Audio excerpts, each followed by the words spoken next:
Well, good morning, everyone. We're going to try this live video today. I hope this is coming through well. Should be able to see that. Hopefully there's some comments to help me out. Good morning. Welcome to our second lecture on church history, the medieval church. We're going to try this today. I really should have thought a little bit more about setting this up and getting some visuals up on the screen, but I did not. I'm hoping that the comment section will help guide me a little bit. But let's see. Where do we begin? We left off with the idea that the Roman Church had the Roman Empire had just dissolved. And so we have the Roman Empire in the West is crumbling. It's being attacked from all sides, starting with the Goths and later the Huns and just a bunch of groups that are coming in and taking over the Roman Empire. And so with that,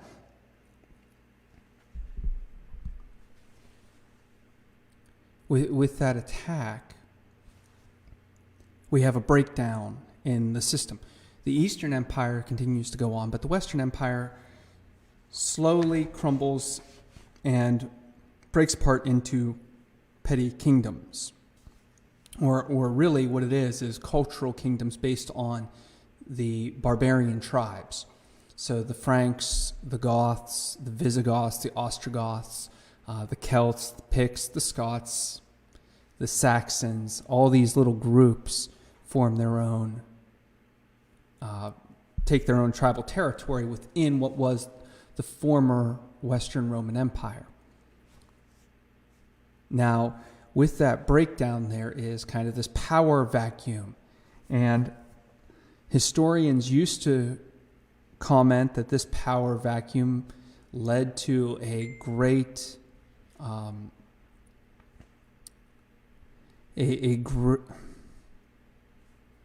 the power vacuum, they'd comment that led to a dismantling of the Roman civilization and all sorts of other civilizations, or all of the aspects of civilization. And so they would call this period the Dark Ages or the Middle Ages. But that's a really poor definition, because the idea that these times were dark or in some way were not as enlightened as the Roman Empire is just blatantly false. There was a lot of stuff happening during this time. It's just that when Europe entered the Enlightenment with thinkers like Hume and Voltaire and Rousseau, and across the pond, you might remember Thomas Jefferson, some of these Enlightenment thinkers would say that these were the Middle Ages or the Dark Ages because they really idolized Rome in a very negative way. They wanted to be all things Roman.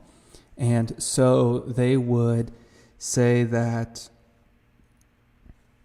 they would show that, or try to say that the medieval Europe was this dark time where there was no learning, no progress. But the truth is, there was a lot of learning, there was a lot of progress. What you don't see during this period is great works of construction. There's no huge architecture built until we get to great cathedrals in about the 12th century, 13th century. And the reason is because the Roman Empire was built on slavery. About 1 in 5 people would have been a slave. So if you have that kind of slave power, of course you're going to be able to build large public works like aqueducts and the Colosseum because, well, the labor is free. But once that system breaks down and there's no slavery, and Christianity has pushed slavery out, actually Christianity pushes slavery out a few times, but once slavery breaks down, well, then we don't have these major works. And so it shouldn't be a surprise to us that it shouldn't be a surprise to us that there are no major public works, but there are still things happening and progress is still being made. We should also note that the fall of the Roman Empire allows popes to become popes. The Bishop of Rome was not really an authoritarian power until sometime after 600, and the reason is there was a noticeable. Good morning. Hi. There was a lack of people who are just walking in. For those of you at home, so we're talking about the Roman Empire, and we're saying that the fall of the Roman Empire led to a breakdown in society, and the breakdown in society happened because of, well, there was a breakdown in society, but what that did was allowed society to reorganize and recommit itself because there was no slavery. And so major public works were not available, but there was still learning happening, still things going on, and a lot of progress being made. And it's mostly in the realm of learning and restructuring that would allow for more modern lifestyles in 1,000 years or so. Let's see. We can go ahead and do this since we have more people in the room.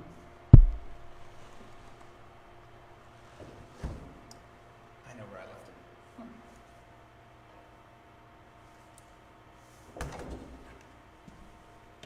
it. Okay. So, breakdown in society. I didn't post the notes. I should post a link to the notes. They will be up later for those watching at home. Yeah. Okay. So what we're going to talk about first is, with this breakdown of society, we're going to talk about the rise of kind of the empire, or the Christianization of the barbarians. This is a great topic. It's fun, at least for me. So we have in the late Roman world missions going out to really these barbarian peoples who are on the edges. So if you look at the map behind me, it's not a great map. It's 450-ish, but a little before this, you can see where the Hun border goes. It's the big block there. Before the Huns came in from Asia Minor, or from Asia, kind of those weird weird kind of fuzzy countries. They used to be a part of the USSR, like Uzbekistan and Kazakhstan and all those hard to pronounce places. That's where the Huns came from, and they pushed west. And as they did, they dislocated a bunch of these barbarian tribes, and that's why Rome was conquered, because these barbarian tribes were right on the borderlands. In fact, they were the border. The Roman Empire used barbarians as mercenaries to patrol or to keep their borders. So Christians naturally started to go to these kingdoms, mostly what we would call Arian Christians. The Goths, the Visigoths, the Ostrogoths, all these, they were evangelized by Arian Christians. The only one that was not was the Franks. And this is going to become important because one of the reasons why we call Orthodox Christianity and refer to the other branch as Arian and heresy is because of the Franks. Orthodox Christians went to the Franks in the early to mid 5th century, and you'll see in the notes there's a king called Clovis. He is one of the first of the Merovingian kings, they call him. His father was Pepin the Short, or Pippin. But Clovis is the first Frankish king to be baptized. His father was the first one where Christians came in, but Clovis is the first to be baptized. And he becomes important because he is now the first and only non-Roman king who is what we consider Orthodox. And he is baptized with his army. And this should tell us something about the way that the armies worked and the way that the civilization saw itself. And that is, when Clovis is baptized king, when he is baptized as king, he and his army march through the river, and their sword hands are held outside of the water. So the idea being that they can all be baptized, but their sword hands, their fighting, cannot be baptized. And they don't want it to be baptized. They don't want to have to commit that sword hand to God. And that kind of is this mentality that we're going to see develop in the Western Church of everything but the sword hand, everything but the military power is baptized. It's emblematic of where the church is going to go over the next several centuries. But Clovis, Christmas Day, 496, is baptized. Not long after this, we have Gregory of Tours writing his monumental work, The History of the Franks. This is huge. This book helps stabilize an idea of a Frankish people. The mentality that develops around the Frankish kingdom is that we are one people. It also unites Franks with the church, because one of the major figures in the book is Saint Martin of Tours. Gregory was from Tours in France, and his predecessor in the bishopric, Saint Martin, becomes a huge figure in the book. And what it does is it helps to develop this idea of nation. We are a Frankish people. And as they do that, they then develop an idea of who they are, and that allows the king, these Merovingian kings, Clovis and his successors, to gain power and influence. There's no political instability in the Frankish Empire, which is most of modern-day France, not all of it. It does spread into Switzerland a little bit. I don't have great maps of all this stuff, sorry. But these kings are able to develop a mindset and control of power that they can then solidify their reign, grow wealthy. Not to mention they are relatively isolated from a lot of the fighting, which is further east. I say that, and then I'm going to say here in a little bit, we're going to talk about the Battle of Tours, which, we've already said that name. You can see it was a major city in France for a long time. But in 735, when the Islamic Moors coming from Spain are trying to attack, that's where they are held off by Charles Martel, Charles the Hammer. And when that happens, that is the icing on the cake. France, what will become France, the Franks, are the dominant power in Europe because they were able to put down these Muslim invaders, hold them in Spain. That is the high watermark for the Muslim conquest in the West. It won't be for another, 400 years it'd be almost 600 years before Muslims coming up from the east and Greece threaten what we think of as Central Europe. But that's the story of the Reformation, not medieval Europe. So,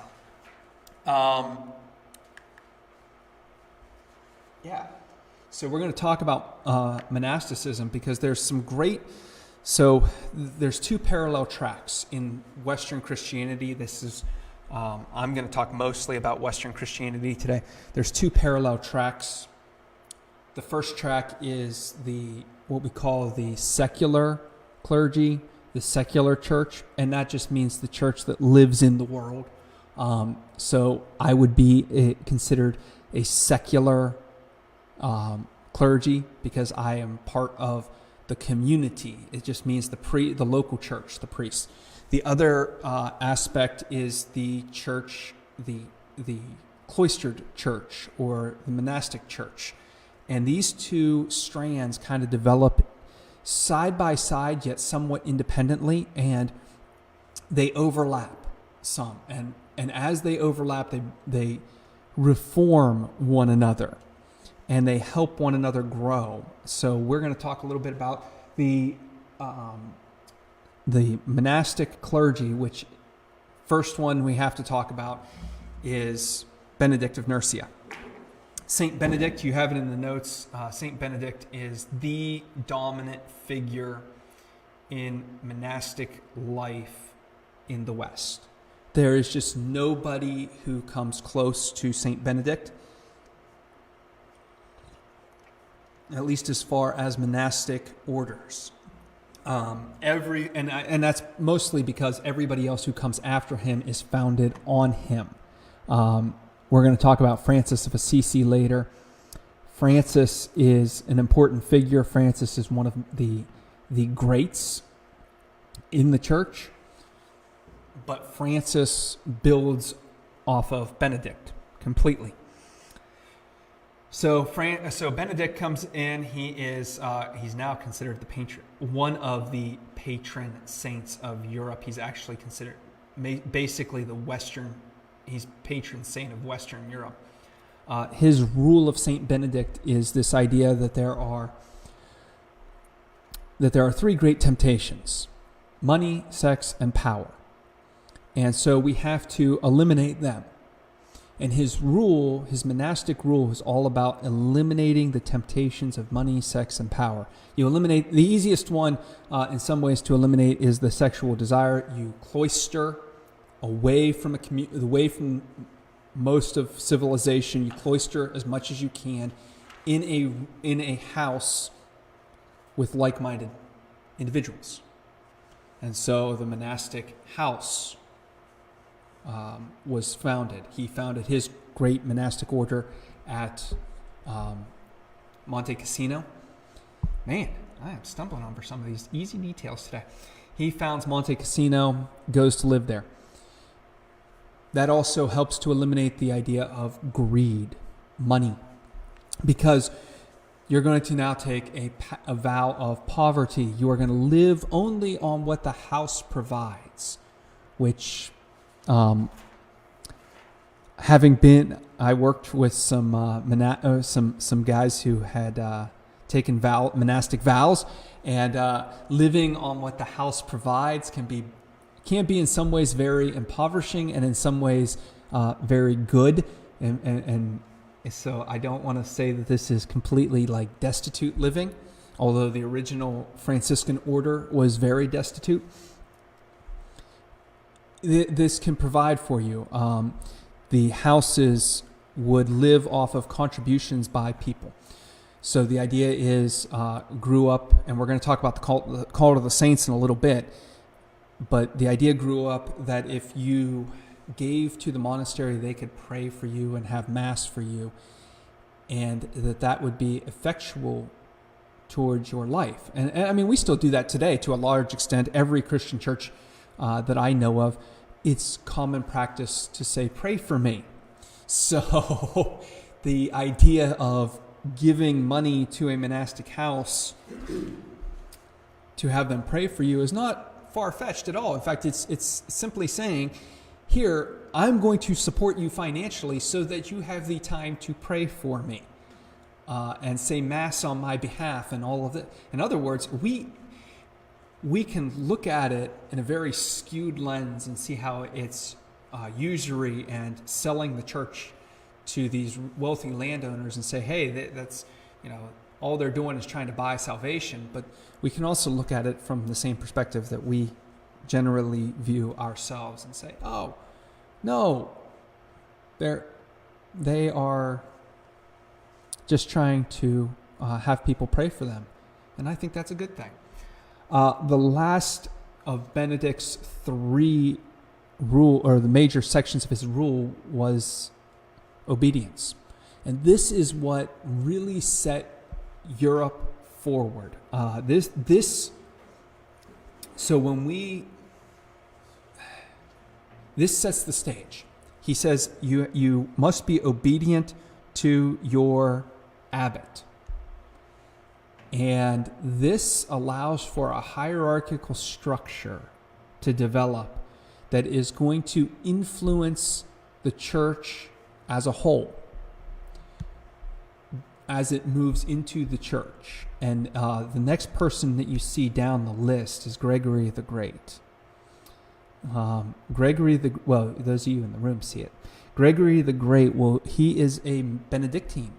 He will take some of these ideas from Benedict of Nursia and he will expand them into the rest of the church. Poverty, no. Chastity, not even chastity at this point. That won't come about for a couple hundred years where all priests must be celibate. That really, actually, it's not finalized until about, I think it's right around 1049. So you're talking 500 years almost after Gregory the Great that we really see chastity and priestly celibacy come into the Western Church as a rule. So, but this structure, this order, Benedict lays the groundwork for Gregory the Great. Gregory the Great is noteworthy because we're going to talk about him in a little bit again. He sends people out as missionaries. He's one of the great popes for missionaries, especially to Britain. He also, like I said, brings in some of these organizational structures from Benedict's houses into the wider church. And he is the one who he's the first one to really step into the void of the Roman Empire. The Roman emperor was the political head of the church, or he was a figurehead. He wasn't just a political head; he was a figurehead. And Gregory the Great stepped in. The papacy had been given lands. Again, like with the monastery at Monte Cassino, great landowners would give the church land. We still have donations to the church like that today. Well, what Gregory did was, instead of selling these lands off and just using the money and investing the money, he actually administered them. He became a landowner and an estate holder. And he would oversee these lands, ensuring that they would make money. And that really set the tone for the medieval church, because those papal lands, they call them the papal states, grew and grew and grew until it was a large chunk of northern and central Italy. And then it started shrinking until today it's only Vatican City. But Gregory was the one who set up the administrative lifestyle. And then the last one that I've got listed here is Bede the Venerable. Because who doesn't want to have venerable after their name? Bede is a remarkable figure. He is just incredibly astute. Wrote commentaries on several books of the Bible. Very good commentaries, actually. These are I highly recommend them. You can see that his date 673 to through the 730s. He was in England. So Gregory the Great sends missionaries to England in the 590s, Bede the Venerable is less than 100 years later. That's how those missionaries, that's how effective those missionaries were. But Bede, he kind of sets the stage for the church as, or the monastery as scholars. He is, at least in my opinion, the first really great medieval scholar monk. You could also say he's probably, there are people who say he's the last of the real church fathers, the last of that line. I kind of look at him as the first of the great medieval monastic scholars. But he really does kind of blend those two worlds. But that's why he is important. He kind of makes scholarly life a real part of monastic culture. Benedict sets it up with the rule. Gregory pushes it over where monasticism has an influence on the whole church, and then Bede becomes the first of the scholar monks. Yeah, okay. So the cult of the saints. This is fun. We don't like the term cult. We as Christians don't like the term cult. We as Protestant Christians don't like the term saint. So a lot of people have trouble with the cult of the saints because, well, if you don't like the term cult and you don't like the term saint, you're going to have a lot of trouble when they put them together, right? So here's the thing. The cult of the saints is not a big deal. The cult means the grouping, kind of the collection.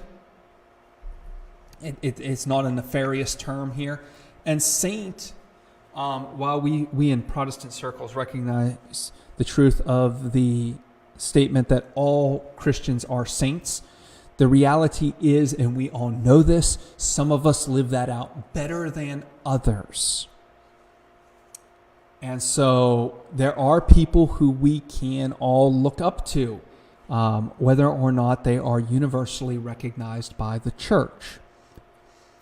We have our local saints. We have those people in our local congregations who have been powerfully influential in the local church. And so we honor them. We appreciate them. This kind of gave rise to what we call the cult of the saints. The cult of the saints being these people who we know are exceptionally close to God, were exceptionally close to God, are exceptionally close to God. We want those people's legacy to live on. Plus, this is something that is not, this doesn't hit us in the modern West. We're not good at this. In the modern West, the spiritual is way up here or way out there. It's ethereal, and there is a large divide between it and the material. There's a huge gap in our minds between heaven and earth. We can thank John Duns Scotus. Probably get to him later. We can thank him for that, but there's a large gap in our minds.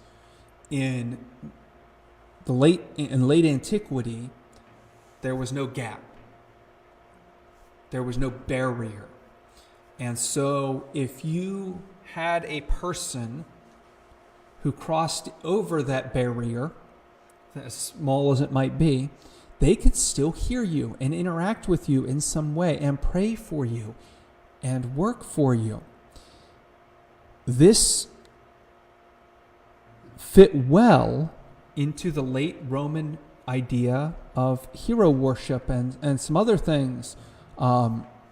Families, if your father died, you would go to his grave on the anniversary of his death, and you would have a feast there, and you would lay out food and drink for him, and there was an idea that he could interact in some way. Now, what the Christians did was they made it less about just this kind of fuzzy ghost realm and gave it some concrete value that your relative or this person you were coming to see actually had a real life on the other side. And it wasn't so much you just were celebrating a family meal. This person, you could talk to this person, and this person would respond by praying for you. It was also the idea, they made it concrete, and they made it more public. So it wasn't just, I would go visit my family on a certain day.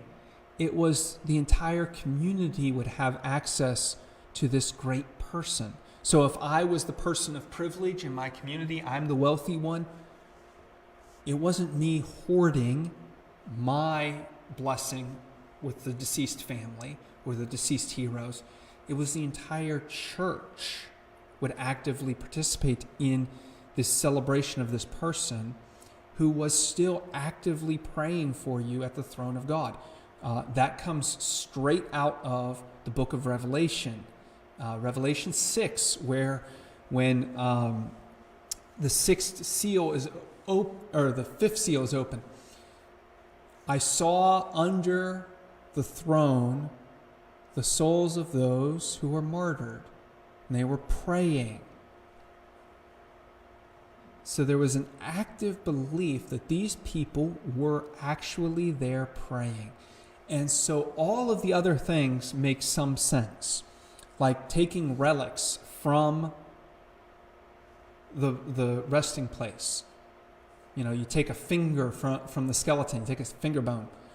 The idea was you were carrying that person, a physical, tangible reminder of that person with you to help in your prayer life.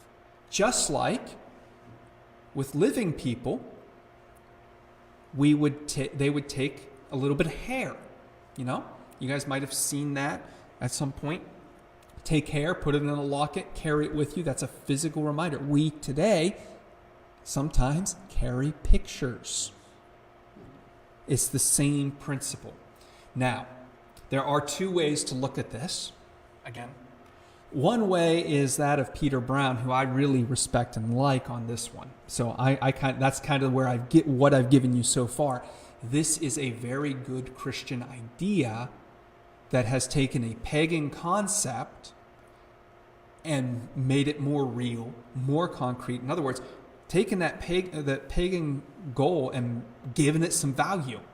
There is legitimate afterlife. There is legitimate connection between this person and God, and we all have access to it.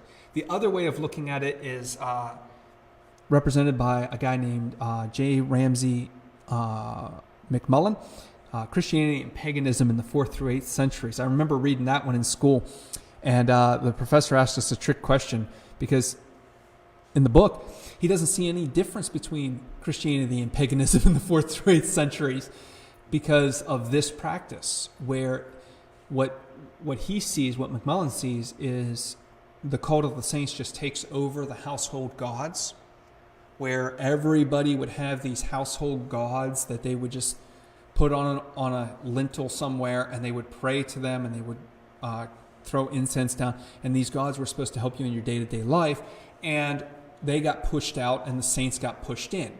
And there's a little bit of truth in both of them. Surely some people just, well, it looks bad if I worship Jupiter, so I'm going to switch over to Martin of Tours. Same thing. You know, I'm sure there was some of that. But the church as a whole was trying to say, no.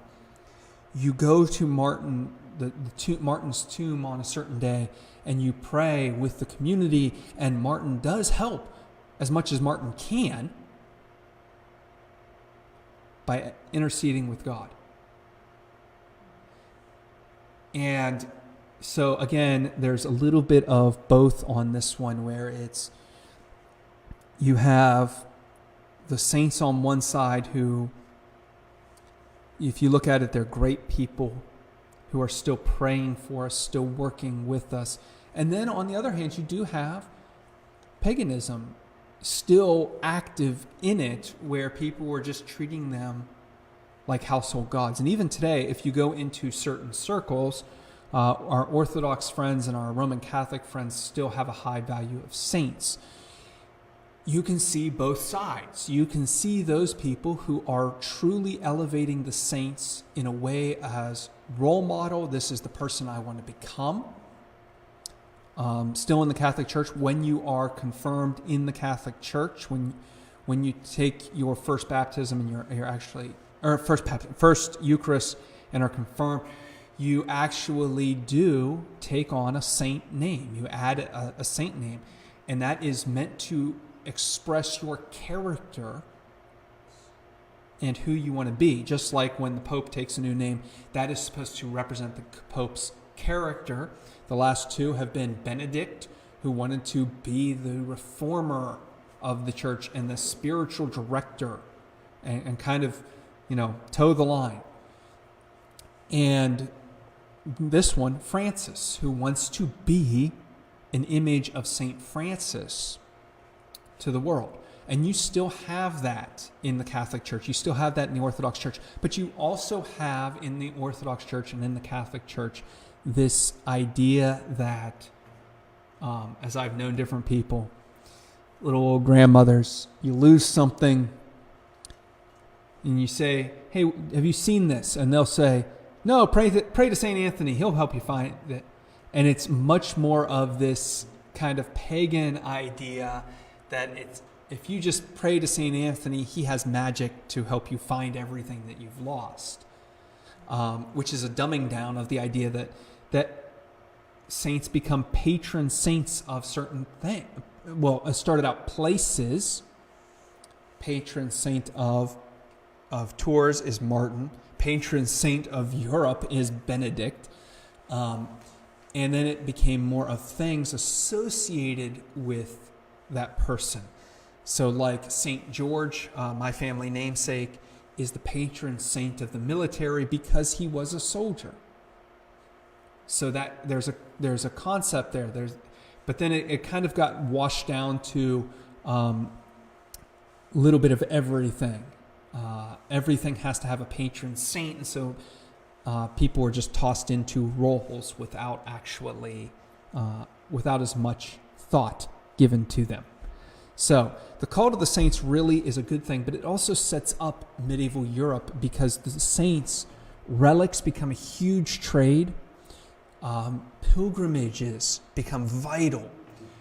Going to the location, going to Rome and praying at the vault of St. Peter, that becomes big business later as we move on through history. So that's important. That veneration of this person becomes a trade, both in paying money for relics and in paying money to go to the places where those people are. Not were, are.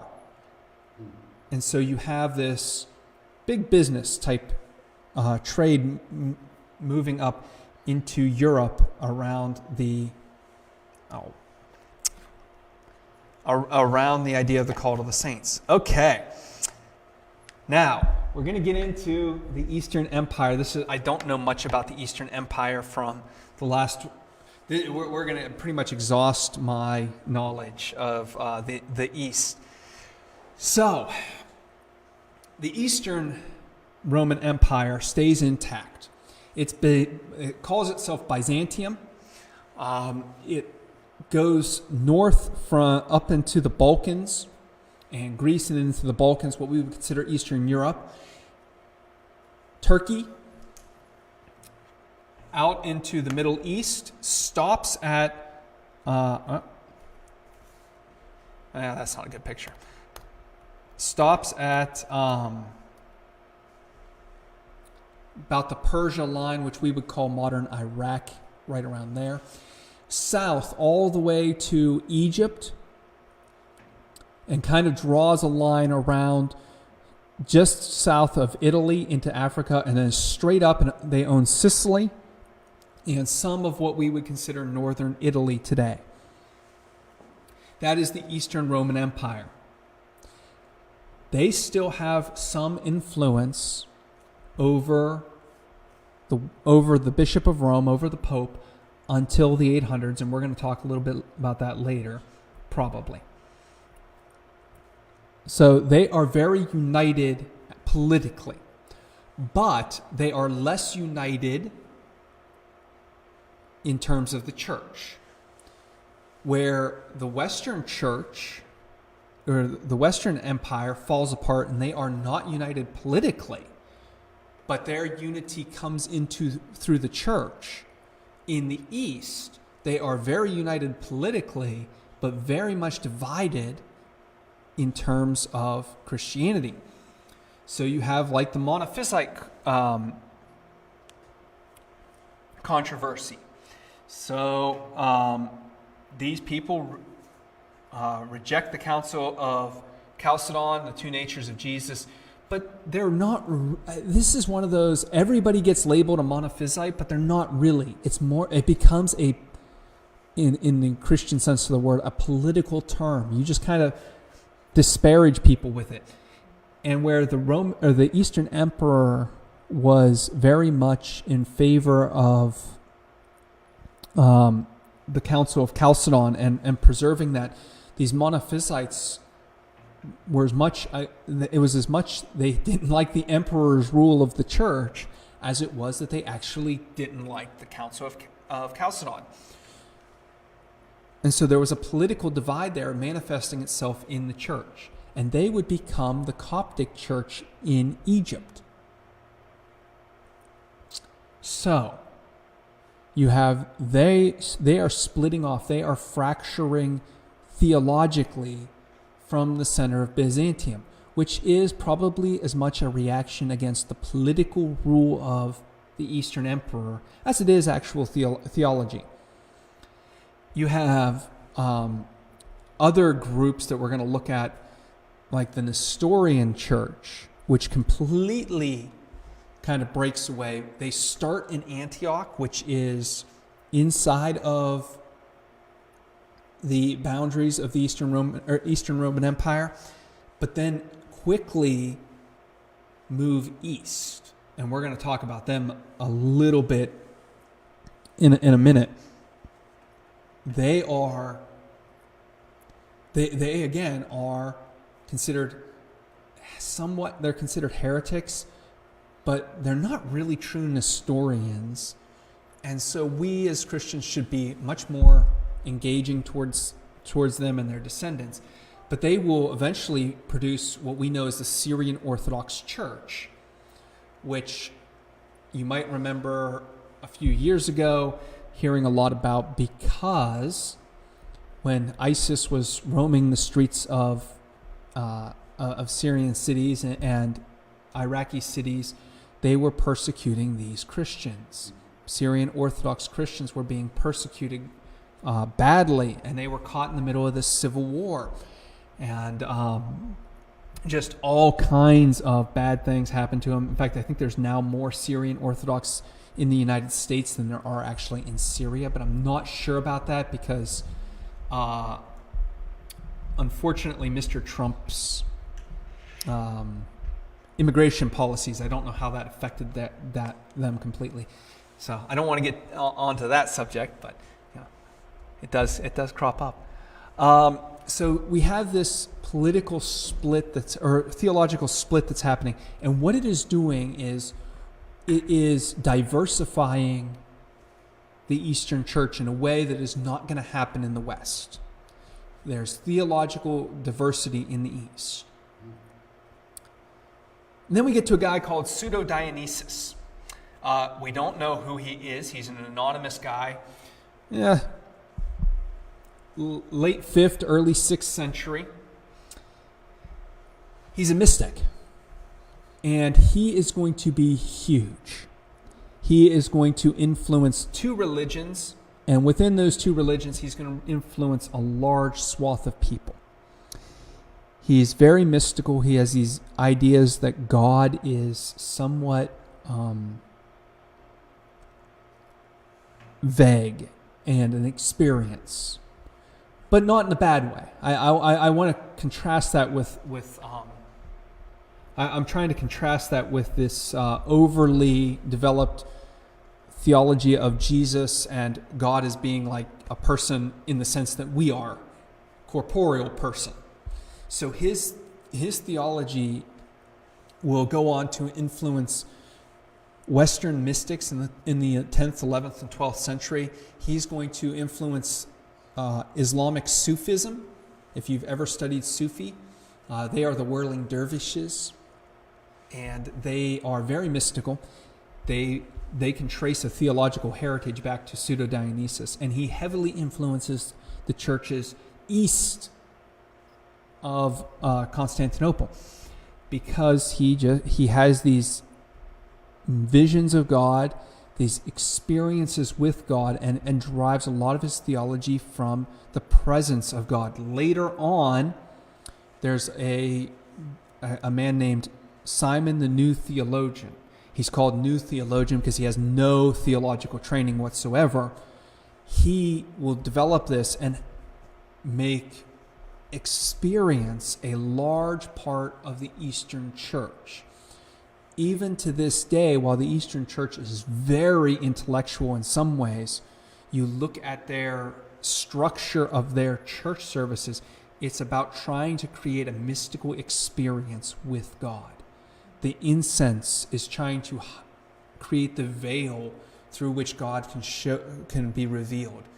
The singing, everything about this is designed to help you experience God in a real way, and in a somewhat different sense from, say, our charismatic friends who want gifts of the Spirit. The Eastern Church wants the presence of the Spirit, and just to absorb and soak in that presence week in and week out. So that is this notion of an experiential worship becomes big in their church. And then you have Justinian, Justinian is fun because he creates a new law code that is based on, kind of gives rise to canon law in the West. Because like I said, the Pope is still in some ways connected to him, to the Eastern Emperor. If you notice the dates of Justinian, he's well before Clovis is crowned king king of the Franks. So he still has some political authority over the West because he has military authority over the West. He's the protector. So as long as he's the protector, he has authority. His law code will be what sparks the canon of the canon reforms and the canon law reforms in the Western Church. Okay, so now we get to talk about the Syrian Orthodox Church in some ways. I love this map. For those of you at home, I don't think you can see that, but this map is Jerusalem is at the center, and you see there are three big branches coming off of Jerusalem: Europe, Asia, and Africa. Those are, and I mean, South America is down in that bottom corner. You can see this is kind of a late map. South America has been discovered. But this is how many maps were drawn throughout medieval Europe. And it's the idea that Jerusalem is the center of the world. And you have three equal spheres going out: Africa, Europe, and Asia. And while like all of my teachers, and many who teach Christianity in the United States, are going to focus primarily on Europe because that's where our intellectual heritage comes from, there is a large chunk missing in that lecture because I'm not even going to talk about the Eastern Church, the Eastern Orthodox Church.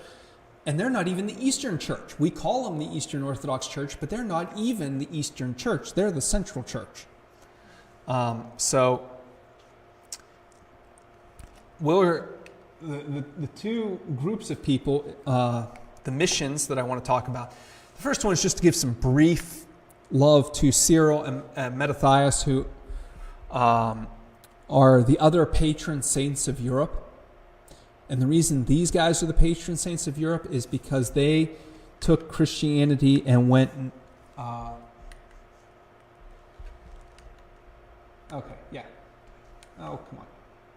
They went north from Constantinople. So they went up into the Balkans and took Christianity to the Balkans and up into what we would call Russia. They invented the Slavic alphabet and writing system and Christianized most of Eastern Europe. These guys were amazing. And I'm not going to give them near the love that they deserve, but they are just wonderful people who took Christianity all the way from their homeland up to Russia. But they also took that same Christianity that was kind of fractured in the East that we talked about. They kind of took that. And each little kingdom had its own expression of Christianity. And so there we go. That's what I want. Sorry, I'm on different slides on different computers. What you've got here in these maps are the churches that went truly east. The greatest missionaries that I can think of were what we would consider the Syrian Orthodox Church. And we have some on page 3 of the notes. There, I guess it ends at the bottom of page 2. But page 3 talks about some of their missions. You can see they reached China by 600. To let you know, that's the same time that the time frame that we're talking here, reaching China, is when Gregory the Great is sending Augustine of Canterbury to reach the Britons. So England, as we think of it, is being re-evangelized at the same time frame that China is being evangelized. And there were large, all the way until Marco Polo went to China, which is in the 1300s, there's a continuous Chinese church. China was in Korea and in Japan within a couple hundred, within 100 years of that. It was already in India, and you can see the picture on the right that you can, I know they're a little fuzzy, but that's the Silk Road. There were churches, I guess, yeah, that right, but on your left. There were churches all along the Silk Road. The Mongol Empire, down into India, through China, and not just churches, bishops. These were major metropolitans at one time. The problem is they were eventually decimated by the Mongols. There was a chance for the Christians to evangelize the Mongols. They kind of blew it.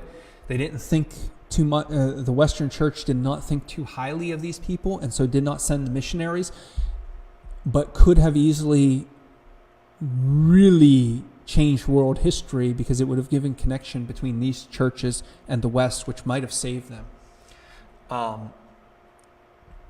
These churches did a lot of great things, but a lot of that history is lost or is just now being rediscovered. Philip Jenkins's book, The Lost History of Christianity, is a great place to start on that. He does a wonderful job talking about what we know of these churches, especially in their last days, because that's where we really know about it. But this church, this branch of the church that will eventually become the Patriarch of Baghdad, or represented by the Patriarch of Baghdad, is huge. They had a monumental contribution to our history. And that is, for about the first 200 to 300 years of Islam's existence. So there's a timeline on, I forget what page, on the bottom or towards the end of the notes, a timeline of Islam. Islam spreads into the Middle East in the late 600s, so the late 7th century, up into Europe by the 8th century, into Spain, and they're just running rampant. This church becomes the intellectual class of the Arab Empire, of the Muslim empires. So much so that people would convert to Christianity and take on Christian names so they could be trusted as scribes within that empire. The Christians in these monasteries and in these churches kept many of the ancient, kept just a lot of ancient books. Aristotle, Plato, many Greek philosophers, early Christian theologians, these scribes kept those in their monasteries. The reason in part that they got out was twofold. Number one was the Christians, or the Muslims, wanted the Christians translating these books so that the Muslims could read them. This eventually led to branches of Islam like Sufism that became highly mystical and very, very similar to mystic Christianity. The other reason is because as these monasteries felt threatened, they started sending books west. And so a lot of our learning comes from these scribes keeping it intact. They were also the ones who, when the Buddhists reached China, they helped the Buddhists translate the Buddhist scriptures into Chinese for the Chinese. So Christianity was the intellectual elites that helped spread both Buddhism and Islam, which is kind of humorous when you think about it. But it's true. But this is just one of these ways where we just don't have enough information, and I really wish we had more. The last thing I want to talk about, and this is, again,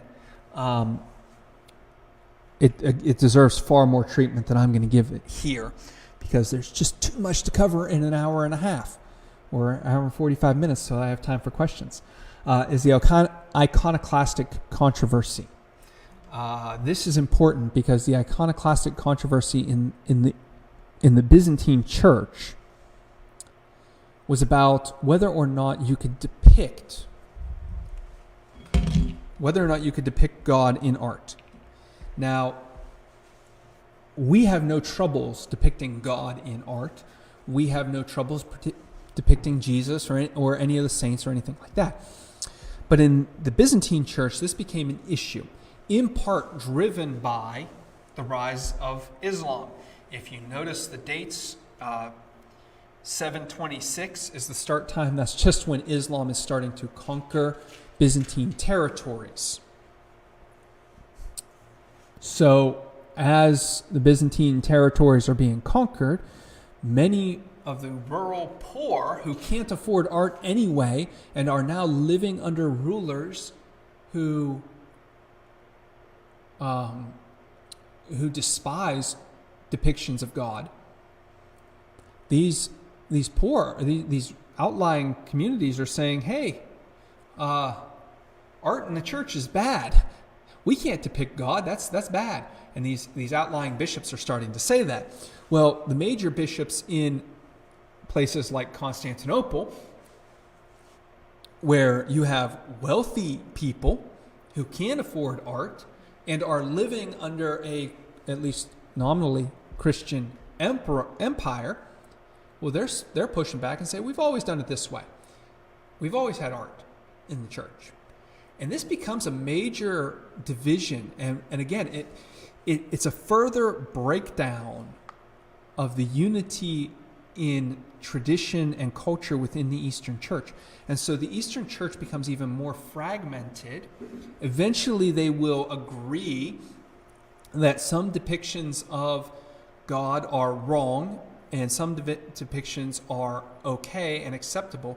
And those depictions that are acceptable are icons, which are kind of meant to look two-dimensional, and they are written, not drawn, in the Greek theology. You write an icon, but eventually those will be acceptable, will be deemed acceptable. But again, this splits their church theologically. This is both a blessing and a curse for the church. It's a blessing in that as these churches become more fragmentary and Islamic invaders take over, they have local government. And so it helps them retain their Christian identity because they are not looking to Constantinople. Where in the Western Church, when a group attacked, like in Spain where the Muslims took over, or when the Huns pushed through, if your local chieftain changed religion, you changed religion. There was no, because you were not going to be loyal to Rome.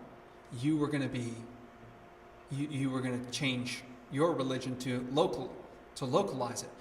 In the East, that didn't happen quite as readily, although many of these churches did kind of fall out. So now we get to go to missions in the West. And this is fun. I'm only going to highlight a couple of these because it's already 10 o'clock. I've got a long way to go, and I want to leave time for questions and to talk about those. The two that I really want to highlight, well, I guess there's three. So St. Patrick is the first. He's not the first Christian in the British Isles, but he's the first major one. Christianity had been in Britain since about the 200s, but it was among the Romans in Britain. So Patrick is an English boy who is kidnapped, sold into slavery. Eventually he's freed and decides he wants to go back to the land of his birth to evangelize. And he ends up in Ireland among the Scots of Ireland. And this is one of those weird things of history. The Scots lived in Ireland and the Picts lived in Scotland. Eventually the Celts would move in and push the Scots out of Ireland and push them into Scotland, hence the names. But that's fun stories, but we'll stick to what we're here for. Patrick had wonderful success among the Irish. He set up monasteries, several monasteries. He founded a way of doing Christianity that worked. It was basically, he created kind of mirror societies that were better than the society that was not Christian. And these little circles eventually grew and dominated. He would set up kind of a cloister, a monastery almost, and evangelize the countryside through his monastery. And that it was very, very productive. I guess is not a great word, but it's the word. He was somebody, that just very influential. His entire mission was about missionary zeal. So as he made converts, he sent them out. As they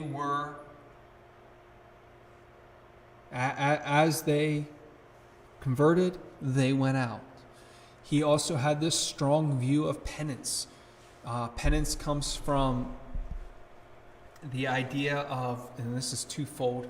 So Jerome translates his Vulgate Bible and he uses the word peccata, which means crime. Well, that's okay. Sin can be crime, but he translates sin as peccata, crime. Well, then that gets into these German-thinking people, and for them, every crime must have a punishment, and so every sin must have some sort of penance, something to do that you show that you are sorry for the sin. And this becomes wildly popular. But Patrick, he's wildly popular in Ireland, and then his followers become wildly popular. Columba moves into Scotland and into kind of northern England, and he is very successful. And so Patrick's followers can kind of go around. They go from Ireland up to Scotland and back down into England, and are very successful right about the same time that Augustine of Canterbury is getting to Canterbury, where he converts the first of the English kings, which is why Canterbury is still the church, the bishopric in the Church of England. It's where St. Augustine landed and founded the first real church among the Britons. Legend has it that Gregory the Great was walking through the city of Rome and came across a slave market. And he saw this young boy who was blonde-haired and blue-eyed, and asked, where is that boy from? And they told him he's an Angle. And Gregory the Great says, do not call him an Angle, for he is an angel if they are all as fair as him. And sent Augustine there to convert these fair-haired people and make them into the angels that Gregory saw them as. But he is going north as Columba is coming south, and Christianity kind of meets in the middle and converts the entire island of Britain. And then you have Columbanus, who goes from Ireland back into the heart of Europe and kind of reconverts some of the heart of Europe. And he brings with him this Irish idea of penance, that when you sin, every little sin you have, you do something. If you displease God, you do something you go out of your way to show that you are trying to be pleasing to God. We do this somewhat instinctively with those we love. You do something to upset your wife, so you go out and you buy flowers. It's kind of that instinctive, I didn't mean to hurt you, I'm sorry, I overreacted. Here's something nice to show you that I'm sorry. It's just a way of transferring that to our relationship with God, at least in its best form. In its worst form, it does become a works righteousness, and we will see that later. But Columbanus brings that to the people of Europe. And then the last one is St. Boniface, Winfred. I bring him up because he's just fun. He goes to the Saxons, and that's modern Germany. At least the Saxons there. So he is the one who evangelizes modern Germany, and he goes to this giant oak tree, which is known as Thor's Oak, and he cuts it down. And he says, quit worshiping these pagan gods who can do nothing about their tree. And then he walks over, the tradition holds, he walks over to a pine tree. And he goes, see this tree? This tree is shaped like a triangle. And that is how we understand God. God is 3 points of the same God. And see how it's green all year long? That's because God is the God of eternal life. And that is supposedly the origin of the Christmas tree. And that's the only reason I bring Boniface up. Other than that, he doesn't really fit into my story too much today. The last group to be converted are the Vikings.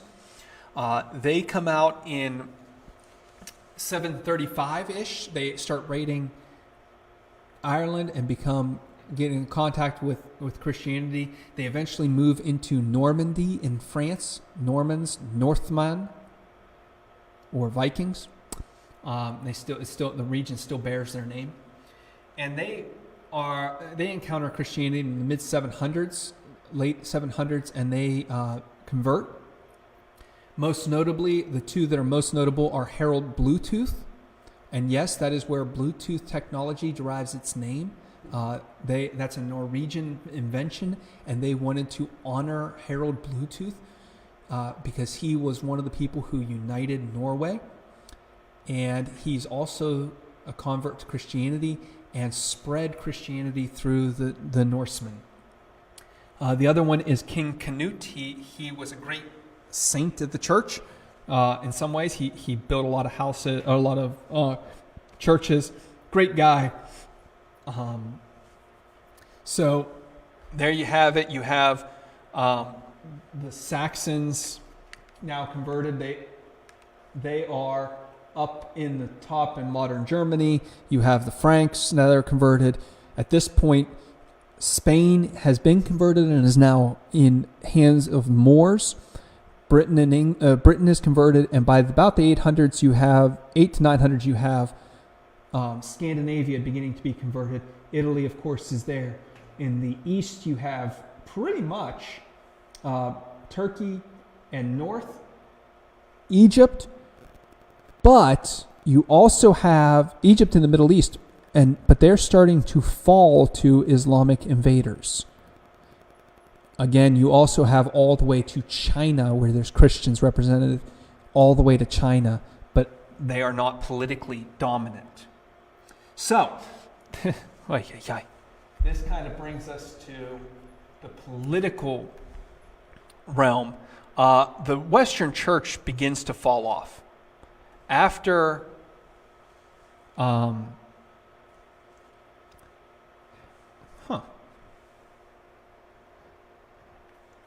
After Gregory, the Western Church, the secular church, begins to become more secular. It becomes more based on power dynamics.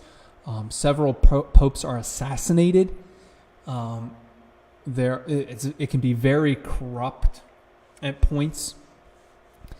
And during this time, we see the first clashes with the political authorities. So I've got listed there the crowning of Charlemagne as emperor, Christmas Day, 800. This is a big deal. Pope Leo III crowns Charlemagne, makes him emperor of Rome. But he doesn't control Rome. But he's the Roman emperor, and he's setting up what would be known as the Holy Roman Empire, which would be what we consider modern Germany and modern France, all the way down to the north of Italy, where the Lombards were, and Charlemagne conquers them. So we have the political unity with this action of Rome and France. With this, the Pope is no longer dependent as much on the Eastern Roman Empire. And because he's no longer dependent on the Eastern Roman Empire for military protection, a little distance grows between the Eastern Roman Emperor and the Pope. They don't have as much contact. Instead, the Pope starts looking west.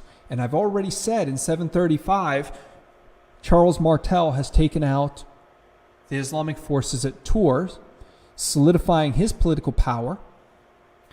Gregory of Tours has written the history of the Franks. So we have this solid nation state of the Franks. They are an established group, where Germany is still a collective bunch of independent tribes like the Saxons, the Angles, there's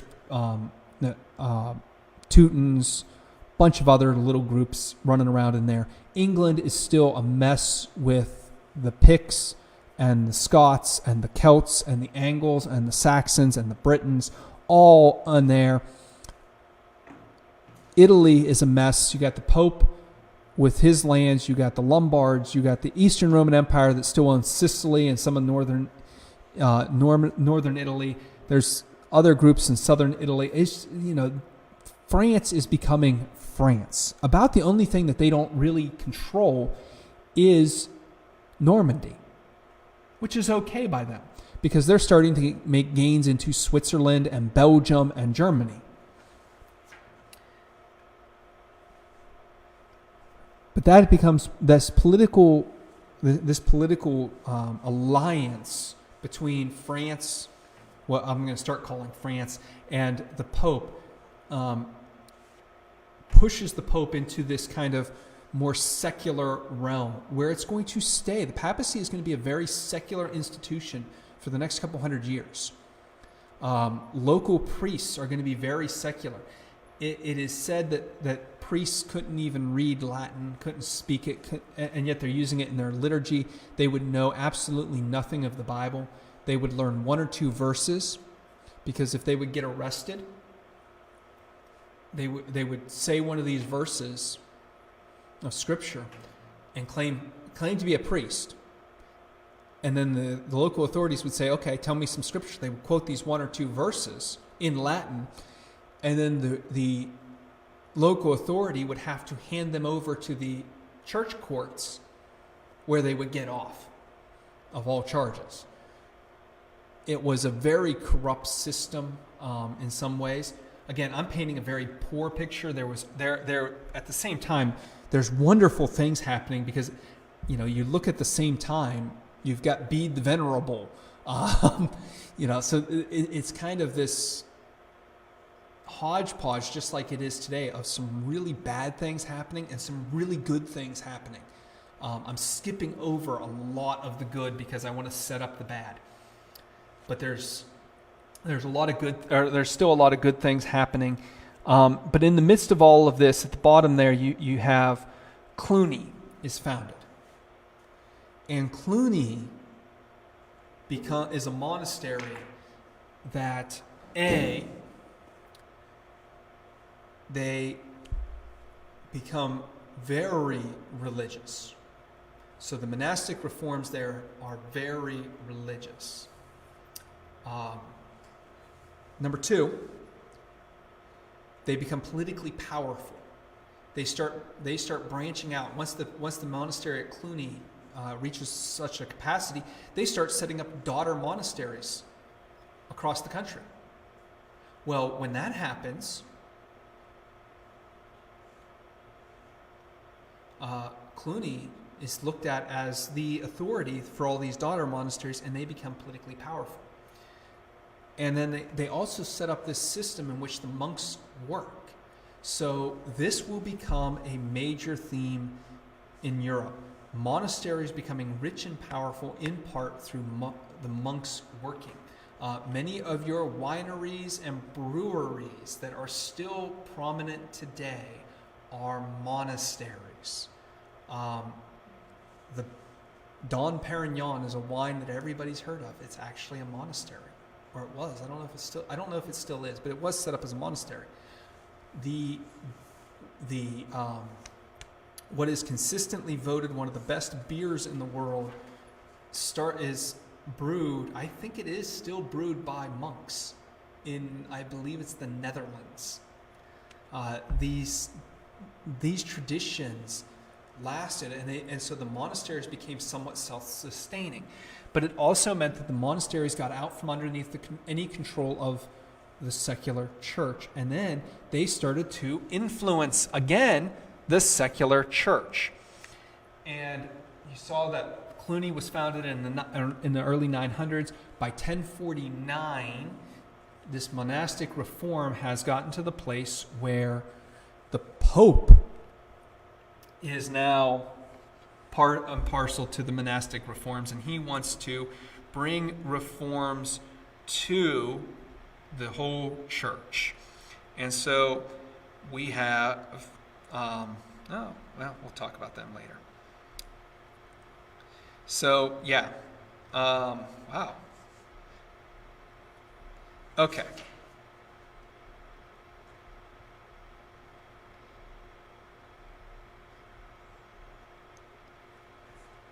Okay, so Pope Leo IX, he's kind of a big deal.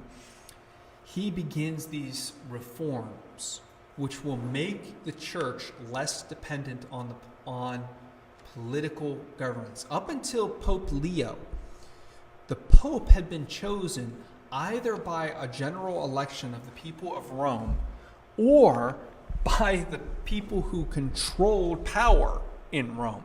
This is why so many popes were assassinated, because the aristocracy could then just put somebody into power. The people of Rome would sometimes vote on popes. But with Leo, he laid the foundation for the pope to be chosen by the clergy. You can see in the notes, Pope Leo himself is chosen by Emperor Henry III. Henry III, Holy Roman Emperor, puts Leo in power. Leo then works to get the College of Cardinals to elect a pope. And this will go through, this goes through some reforms, but this is the oldest written constitution still in use today. Is the constitution that was put in place to elect a pope. And during this time, though, with Leo, he starts to flex his muscle. He starts to see himself as the authority figure, which, there's some good reason for that. He's gaining power and independence in the West. But he also recognizes Henry III is the one who put him on the throne. And so there is some tension that develops between East and West. And a lot of this is the Eastern Roman Empire has lost Ravenna in northern Italy. They've lost Sicily. They no longer have control over any Italian territories. And the Pope doesn't feel like he owes allegiance to the Roman Emperor in the East. Rather, he feels he owes allegiance to the Holy Roman Emperor. Well, with that, there's a little bit of a break between him and the Patriarch of Constantinople. Along with that, the Pope says everybody should listen to the Pope because he is the one who has Peter's authority. And the Patriarch of the East, the Patriarch of Constantinople, says, no. We've discussed this before, and there are the major metropolitans, which are Rome, Constantinople, Antioch, Jerusalem, and Alexandria, and you are not the first among equals. We are all equals. And so they break. They break fellowship. One of the theological rationales that is given is this idea of Filioque that was added into the Nicene Creed in the West but never accepted in the East, that the Spirit proceeds from the Father and the Son. Filioque literally means and the Son. In the Eastern version of the Nicene Creed, the Spirit just proceeds from the Father. In the Western version, the Father and the Son. And so they bantered back and forth about this, but it was never really, it is an issue, it was an issue, but it was not the whole story. It was as much about who is going to assert political dominance over the other one. Well, with Filioque, that split the church. And to this day, the church is never healed. This was not the first split, East and West. There were a few other splits, but they were always pretty quickly healed.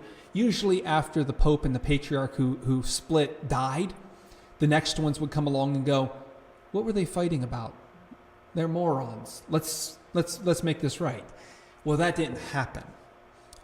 Fortunately, a couple centuries later, the Pope and the Patriarch rescinded the excommunications that were laid out in 1054, but they never healed the church because by that time, political authority or political realities meant they just didn't have communication.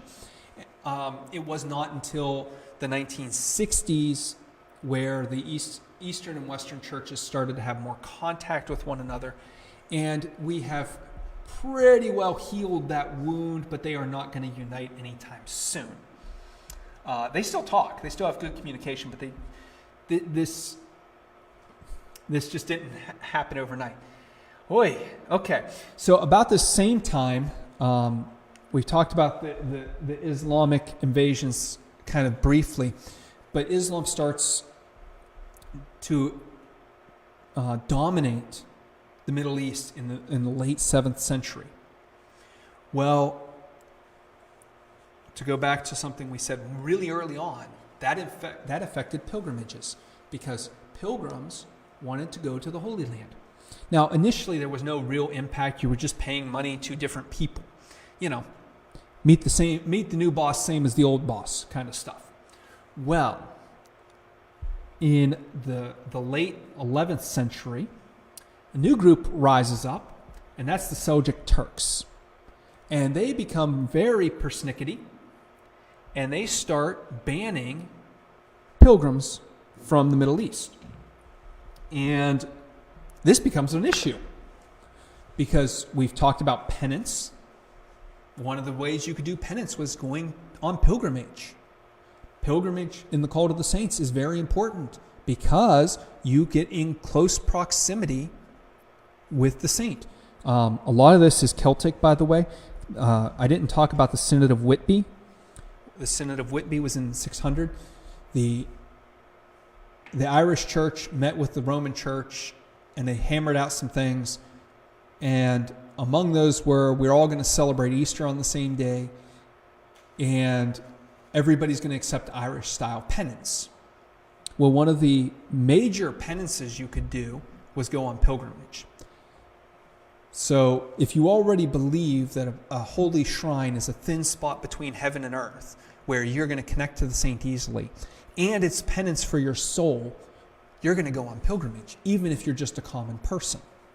So this was very important for them. Well, with the Battle of Manzikert, the Seljuk Turks, winning that battle over the Byzantine Empire, gained control over the travelways for these pilgrims into the Holy Land and block pilgrimage. They also put military pressure on the Eastern Empire. And so, the Eastern Empire begs for help. Well, in 1095, Pope Innocent decides he's going to help. He's going to help. He's going to send help, and he sends it in the form of crusades. Now, we've already said pilgrimage was a form of penance. So, Pope Innocent just widens that a little bit and says, if you go on crusade, that's a pilgrimage, and you are granted indulgence for all sins. And so in 1096, the first of the Crusades is launched. This is a smashing success for the Christians.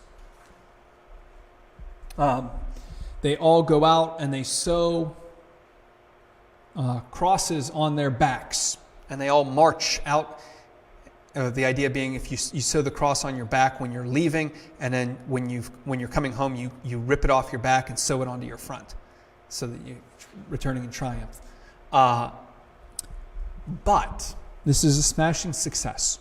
The church, or the Christians, mostly from France, Baldwin and Geoffrey, they conquer Jerusalem and Antioch, reconquer them, and set up Christian empires that last for a good while until, their political power wanes, their resources wane, and there's a resurgence of Muslim enterprise that wipes through the church, or wipes through the Christian-held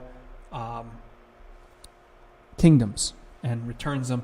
And then there's a series of less successful, very much less successful crusades that happen, including the really, really bad children's crusade, which is just a bunch, literally, of boys going off to fight, and it goes nowhere, and it's horrendous.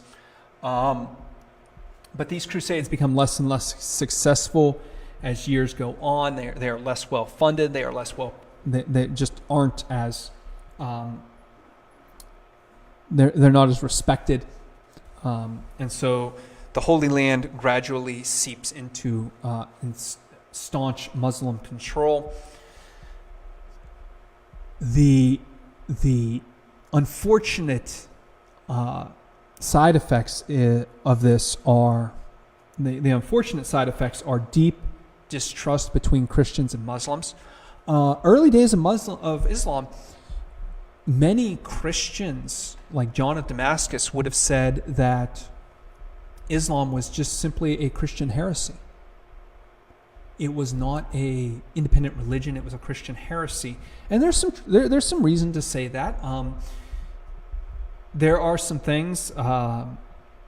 There is a man who thinks he can show where the Quran is directly dependent on Syriac Orthodox liturgies. There's some reason to believe that some of the major passages in the Quran are just lifted completely from Syriac Orthodox passages in their liturgy. There's ideas that, the early days, if you read the Quran, you can see that some of the what are believed to be earlier concepts of Muhammad are actually more in line with Christianity and Judaism than the later passages of the Quran. And so some Christians just saw this as a Christian heresy, not a new religion. But with the Crusades, all goodwill between Muslims and Christians just dissipated completely. There was no goodwill left from the Muslim point of view. And they became very harsh towards their Christian subjects, which we saw are quite numerous. Even if they are outside of what we consider the Western Christian Church, you still have the Egyptians who are Coptic Christians. You have the Nestorian Christians, the Syrian Orthodox. You have some Byzantine Christians, a lot of different branches that become persecuted to a large extent because of the Crusades.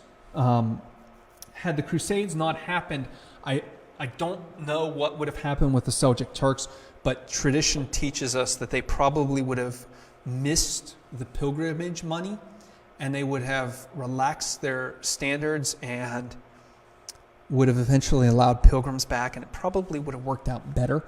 But that's easy hindsight there. Another unfortunate side effect of the Crusades is the Byzantine Empire lost all power. The Crusades really weakened the Byzantine Empire and allowed Muslim invaders to eventually take over the Byzantine Empire. The Ottoman Empire might not have happened without the Crusades. The Byzantine Empire might have continued if it wasn't for the Crusades. But the Crusades also, in the West, solidified this notion of Europe. So the European nations saw themselves much more united. I know this is really kind of weird to hear, especially when you consider the last crusade is in 1270, and the 100 Years' War between England and France is right around the same time. So, but there is a notion of Europe now. We are Europeans. This will eventually lead into the racist ideas that whites are superior. But we're still a few centuries away from that. But this idea of we are Europeans is starting to form itself. The church's power over all of Europe, while not political so much, the spiritual power that the church can unite all of Europe becomes important. Two things that Clooney had done I didn't mention. The peace of God and the truce of God, they came up with these ideas that you can't fight on certain days of the week, which eventually only left 8 days out of the year that Christian kings could fight one another. And the peace of God said that you were not allowed to kill non-combatants. This would become chivalry, which would become our notions of modern war, that you don't kill innocent civilians. Well, with the rise of the Crusades, the church as a whole adopted variations on these, and Christian ideas of not killing innocent civilians and only fighting on certain days and having rules of war came into common practice. So the Crusades helped bring this notion of civility in war into the world.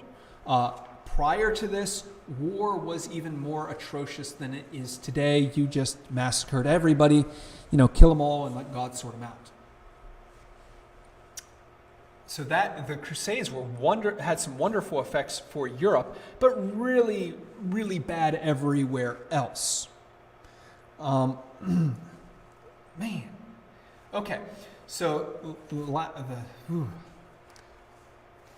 the Crusades also at this time, and I think in part because of the Crusades and the mission aspect of the Crusades and this idea of penance and indulgence, we see reform movements start to sprout up. Most notably for me, and these are the Franciscans, the Dominicans, the Cistercians. These are reform monastic movements. The Franciscans are the ones that I really know the most about, but don't get to talk about today because, well, we don't have time. But the Franciscans kind of reinvent the monastic ideals or reintroduce them. The idea of poverty, obedience, chastity becomes integral with the Franciscan order. And they grow exponentially.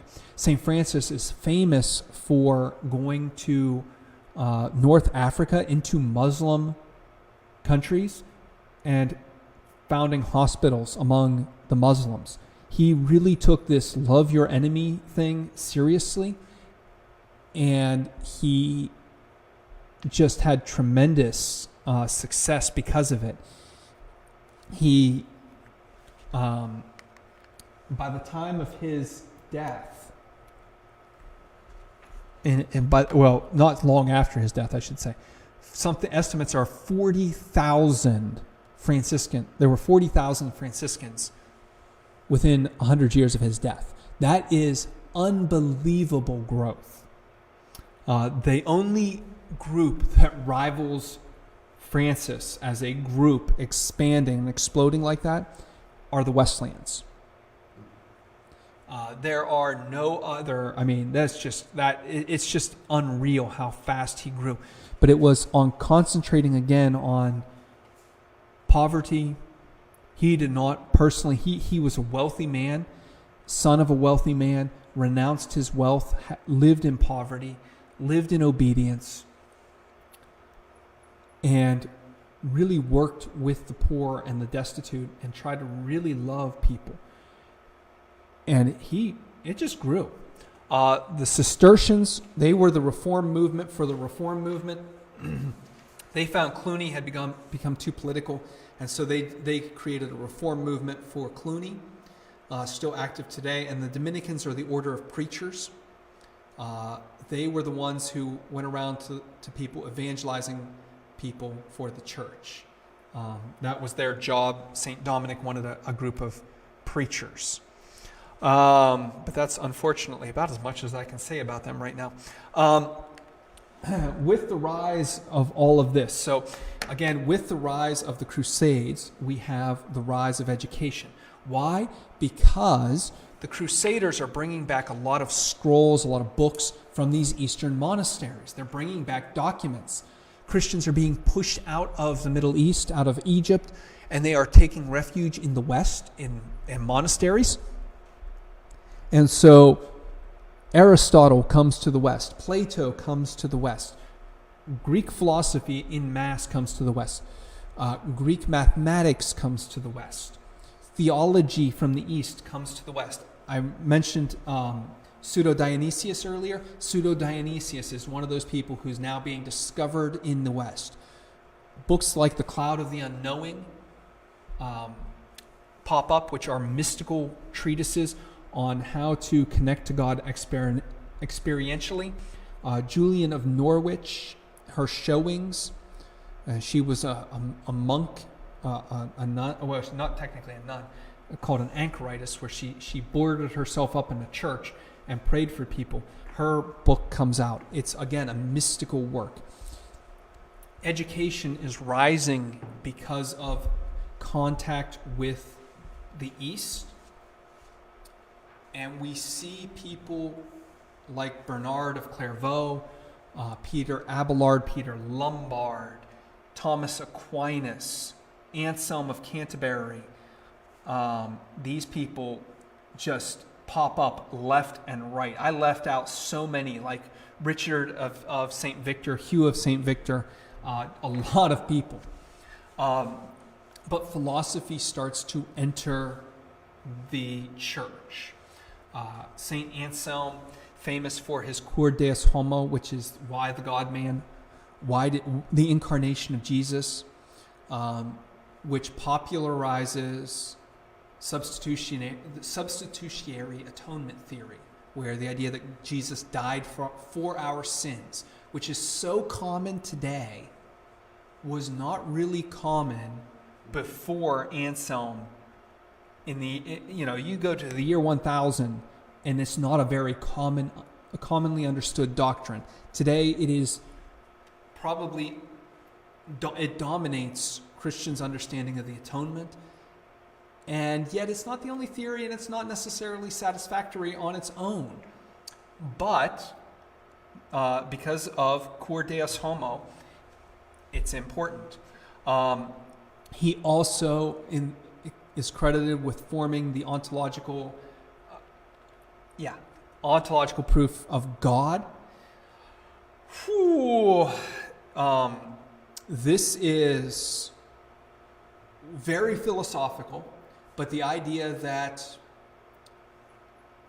if we define God as the greatest possible entity imaginable, maximally great, then if that is the definition of God, and we can conceive of that being existing, okay, we can believe that being exists, then that being must exist because existing in reality is greater than existing in theory. Therefore, God must exist because we can conceive of a being that is maximally great. Now, philosophers debate whether or not this is either it could be a trick of language and it could be a real philosophical ideal. Depends on who you want to trust on this one. It's got its merits, but again,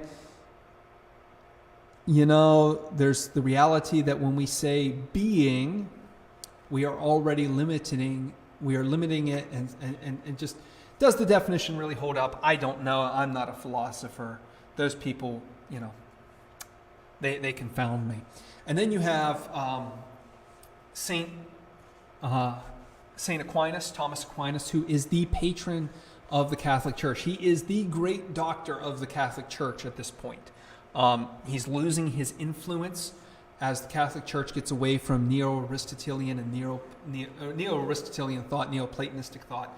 A lot of Aquinas is built on Neo-Aristotelian thought. Don't need to go there. But his Summa Theologica, which is the sum of all theology, and his Summa Contra Gentiles are two massive and massively important works. He is also credited with the concept of what's called the cosmological argument for God, that there has to be a force, there has to be something that starts it all. There has to be an unmoved mover. There has to be something that is different in scope from everything that we understand, different in experience, different in everything. And that force, which we call God, put the ball in motion.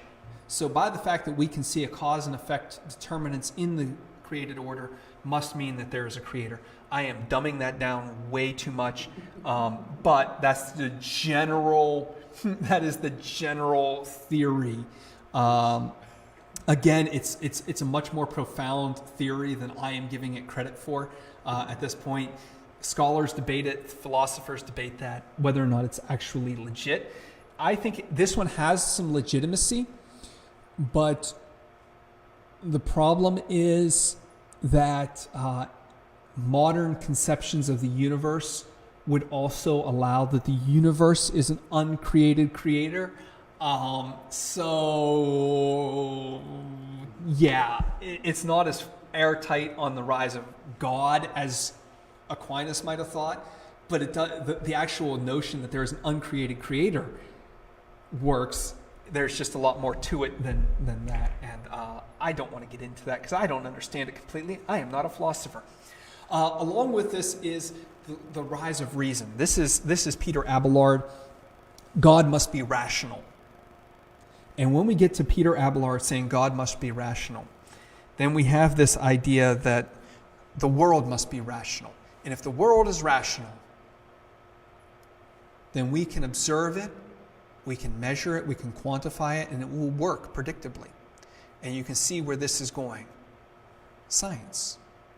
So the first scientists were devout Christians who were dedicated to the idea that God is rational, and because God is rational and we are rational, well, then the created world must be rational, and we can observe it and we can quantify it.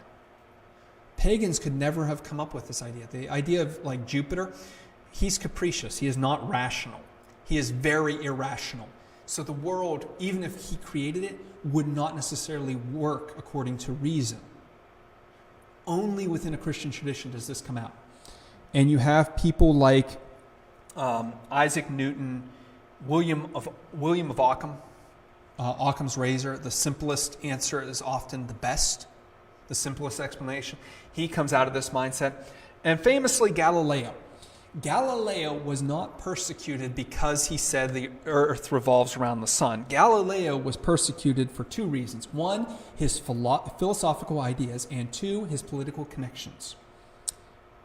The church had already embraced Nicholas Copernicus and Johannes Kepler, who both said the same thing. Galileo proved them in a way that was different, yes, but the church had already endorsed them. In fact, the book that Galileo published where he describes the earth going around the sun was endorsed by the Catholic Church. He was arrested and tried because of his political leanings and the philosophy that he used to justify the earth going around the sun, not the actual doctrine. That the church kind of embraced. In fact, the Vatican Observatory is still one of the leading observatories in the world.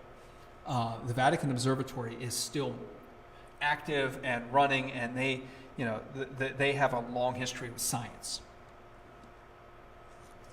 I did not talk about the investiture controversy. I really, I should have.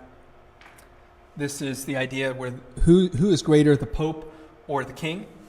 The Pope and the King had this. The Pope and the Holy Roman Emperor, and I always forget which emperor, and I want to make sure I'm right on this, so I'm going to go back.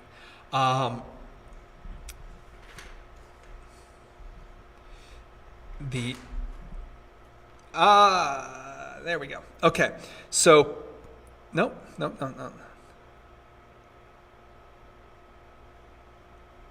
Here we go. Okay, so Pope Gregory and Roman, there it is, Henry IV. I never remember which Henry. They have this spat. Gregory excommunicates Henry.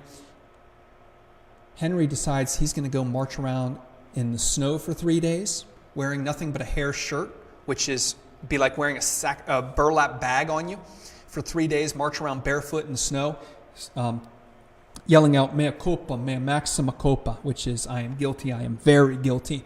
And the Pope relents and reinstates Henry. Henry then goes and does whatever he wants, and the Pope re-excommunicates him. But this controversy gave the Pope some leaning, some credit, like it bolstered the papacy in some ways, but it also bolstered the Holy Roman Emperor, that kings now saw themselves as able to stand on their own 2 feet and didn't need the Pope. While the people liked the Pope and they saw him as generous and kind and willing to work with the king, and so he gained the people's favor, the nations, kind of the kings saw some weakness. They saw a chink in the armor. all you have to do is repent and the Pope has to forgive you. So guess what? Your excommunication means nothing. And this led to all education, universities being established in Paris and in Oxford, the kings gaining power. All of this leads to this kind of national identity. And so France becomes an entity. England becomes an entity. The Holy Roman Empire, the Germanic states, the Austrian states, the Swiss states, these national identities become a real thing. And so we see the rise of modern Europe. And they start to see themselves that way. But we also see, as nations start to flex their muscles independently, we start to see the rise of kind of localized churches. And so out in the boonies in Czechoslovakia, we see a guy named Jan Hus, who becomes the first major reformer. He's eventually burned at the stake and, killed, and his movement falls apart. But he sets the stage for Luther in that we start to see these popular church movements outside of Roman authority. We also see within the educational stream people like Desiderius Erasmus Rotterdamus, one of my personal favorites. His work, A Praise of Folly, is just so much fun. He starts to write, and we see a literature that is independent of the church. This idea of humanism starts to move up, and textual criticism. And so with all of this, we now set the stage for Luther and for the reformers to take the stage. But that's the next lecture. So with that, I think I'm pretty well done. And so do we have any questions? Get the phone out in case there's people online who want to ask questions. But do we have any questions that we want to talk about?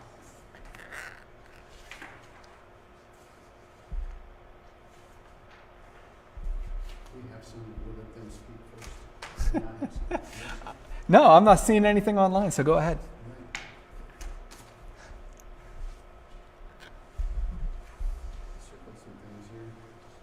On page 3, you said, or you didn't say, but it's written here, by the 8th century, more Christians were under the sea than either Rome or Constantinople. Under the Seleucid, yeah. So there, by the 8th century, so that's by 700, there are more Christians who are under what would become the Patriarch of Baghdad. And so if I go backwards, that is, okay, so the Asian church there. Which would be this slide, that church east of Antioch. So that's more Christians from here to here than either here or in the West. Yeah. Yeah, so that Nestorian church, that kind of hidden church that we don't know much about, there's more Christians in that church that we, at that time, more Christians there than anywhere else in the world. Does Jenkins speak about this in his book? That's what his book is dedicated to. Oh, really? Okay. His book is dedicated to this church. When was it published? Oh, I'd have to look. Quite a while ago. No, this is actually. Give me 1 second. I'll actually look it up.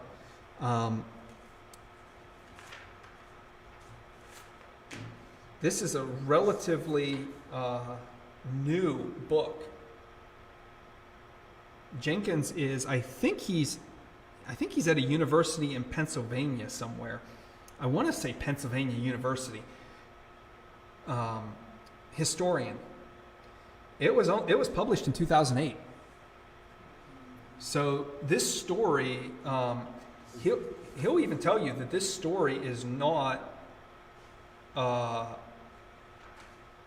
Penn State. Wrong one. Penn State. He's at Penn State. Penn State's history department's really great. They used to have, I don't think he's still there, Jackson Spielvogel, who wrote the definitive book on Western civilization, and Jenkins. Yeah, they have a good one. He even tells you in this book, it's not, this is a history that's still coming out. Yeah. Because a lot of the history is still written in Syriac or in Arabic, and there aren't a lot of scholars who can read Syriac and Arabic. So, not to mention that the manuscripts and the works are in the Middle East. So, you're talking about Iraq, Iran, Kazakhstan, Uzbekistan. I mean, all these countries that we don't have a lot of dealings with. Yeah. So, if there is history left, it's in a place where it's not accessible, in languages that are not easily accessible. So it is still a much like the history of Christianity in North Africa. There's still a world of possibility to scholars who are willing to invest the time in learning these languages. Yeah. Yeah. Huh. Anything else? Yeah. So Great Britain or England, Mm-hmm. Britain, I don't remember historically how you refer to it, but they were evangelized at first in the 200s, but the church wasn't really established there until 600 or something? So what happened was, the church, so it was a Roman territory. England, Hadrian's Wall, it was called Britain. And this is where the tricky part of when we're not actually talking about British history, how do we refer to it? But it was the province of Britain. Romans were Christian. So the Roman Britons were Christian, or some of them. They were Christianized early on, just like all Romans were. Early on, Christians were this would have been in our last lecture, but we didn't go up to Britain. So Christians were very good about spreading the gospel throughout the Roman Empire. They went all the way up into England. Well, the British, the Romans, did not want to evangelize the Britons around them. And they especially did not want to evangelize the Angles and the Saxons. So when the Angles and Saxons and Britons all kind of fell back in on the Romans, that church really diminished. So by 400, there weren't really Christians in the British Isles, except where Patrick was going. And I forget the man's name who went to Scotland right around the same time as Patrick. He did some good work, but I just never remember his name. So the whole of Britain had to be re-evangelized. That would be like in 400. Yeah, right around 400. Leading in St. Patrick. Yeah. I know it's in the notes. I just can never remember it. And there's a lot of this stuff that I didn't, I put it in the notes so I don't have to remember it. But it was not until 596 when Gregory sends Augustine of Canterbury that southern Britain, England proper, would be re-evangelized. And this is a whole different group of people. And with that, because there was no political Roman Empire, there was no political unity, Christians were much more willing to go to different people groups. So if you are, it's like the United States. If, let's put it in terms that we can understand, if Washington, D.C. is the center of our political world,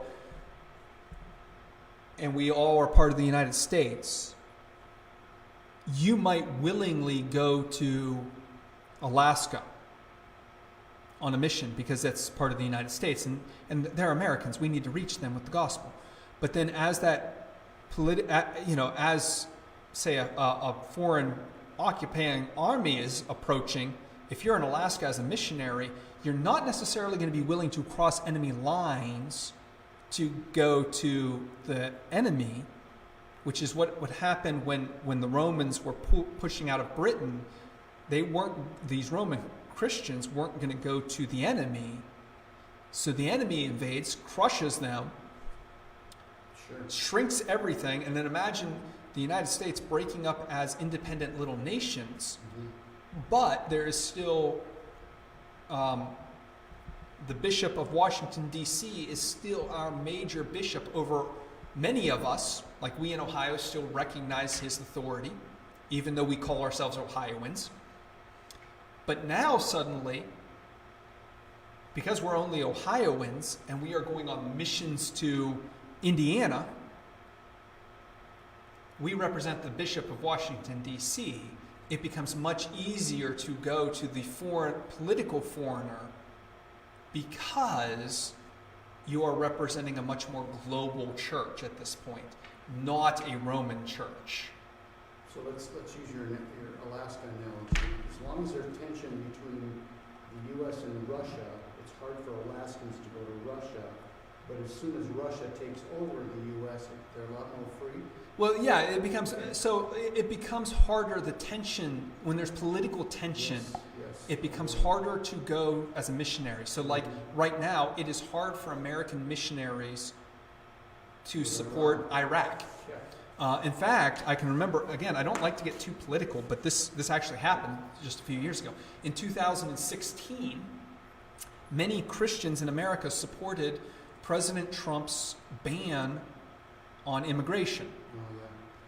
But when President Trump enacted that ban on immigration, there were hundreds of Iraqi and Iranian Christians who were looking to come to the United States and were barred entrance. In fact, there was a group of 100 Iranian Christians who were in Switzerland at the time, grounded because they no longer had access to the United States, even though they had all of the immigration papers and were legally allowed to come here. That travel ban prevented it. And if it wouldn't have been for the Swiss government stepping in at the last second and accepting them as refugees, they would have been sent back to Iran. So we still do stuff like this today.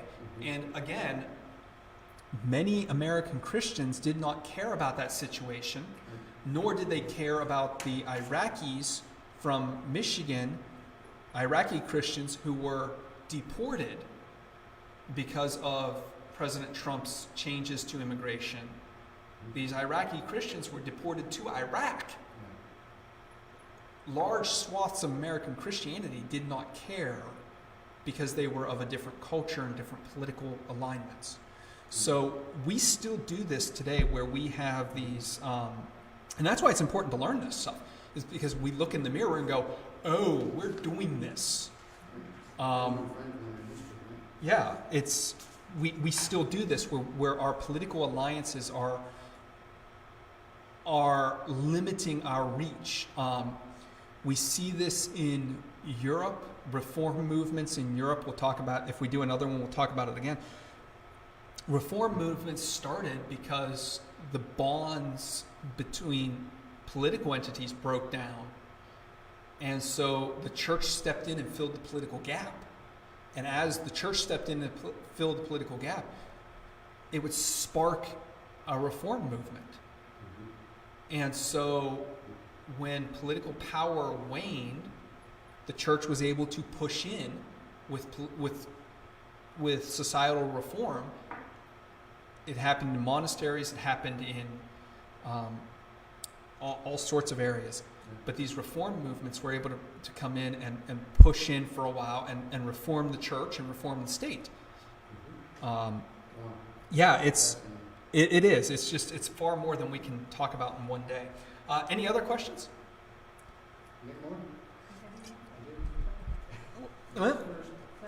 I'm going to turn off this. For those of you watching at home, have fun. It's been good.